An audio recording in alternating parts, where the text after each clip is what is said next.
And welcome back to the Live Desk. Now, the Met Police has named a sixth suspect in the Stephen Lawrence murder case for the first time and apologised for the mistakes in the original investigation some 30 years ago. Matthew White, who died in August 21 due to a suspected drugs overdose, was arrested twice over the murder.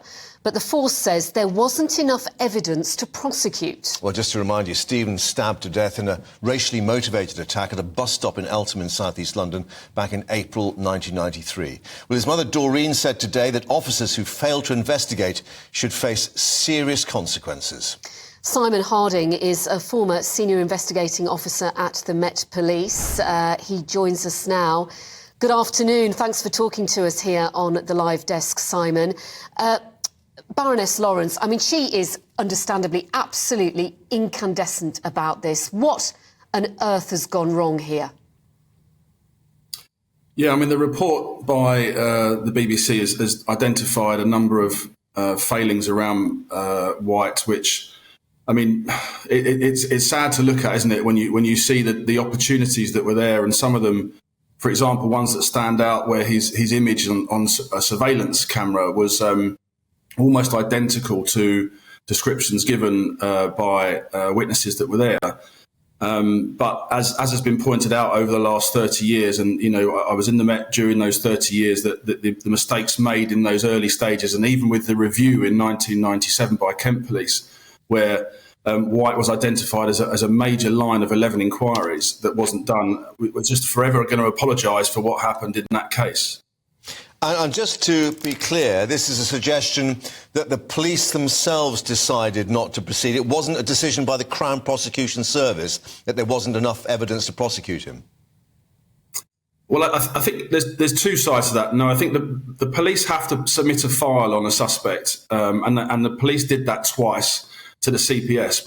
And the CPS came back saying there is insufficient evidence to prosecute, or not a chance of realistic prosecution. Now, there's two different things there. An unrealistic chance of prosecution is because you don't have the evidence. Yeah. But the reason that you might have the evidence is because of what wasn't done at the time. The time has passed so much now that what perhaps could have been done is presenting White as a suspect in the identity procedures to witnesses as early as possible, because some of them have said, I mean, Dwayne Brooks himself has said that the person he only really remembered was the person that led the attack, who is described and obviously matches that description of White himself. So what could happen now then? Could police officers now be facing action over this bungled investigation? Well, it's difficult to say. I mean, the IOPC will have looked at this case, obviously, and they have done for many years. That's perhaps the next stage. But obviously, this is a report by one particular reporter who I do know, Daniel De Simone, who's done many cases in the past of uncovering various things in police forces. And I think, you know, the Met are going to have to look at this in detail again. They will know certain parts of this information, but the investigation is closed, and many people will have retired. So the next stage is really in the hands of the police to say what might happen next, or the IOPC if another referral is to happen. What do you make of Doreen's assessment that it should not have taken a journalist, she said, to do the job that a huge, highly resourced institution should have done?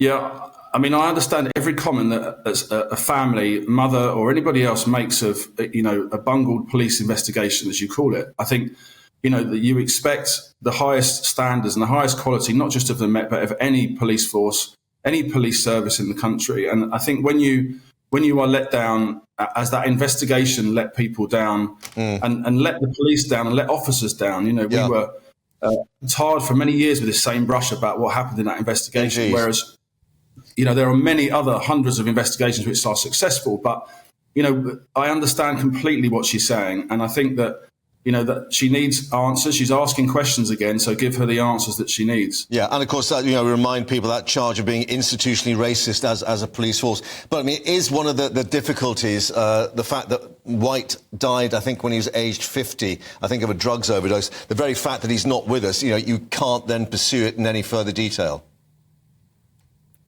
Yeah, that's right. I mean, it's a terrible thing when you don't have somebody to then pursue, but they've had that person to pursue for many years. Yeah. So, you know, the death is unfortunate. Now that this investigation that the BBC have done has uncovered more things. I mean, there's so many things when I look at it around failings, that not just the fact of he's been identified before, but all sorts of things about the colour of his hair and everything that was reported, and failure to follow lines of inquiry. That I think there needs to be something on the end of this now to look back.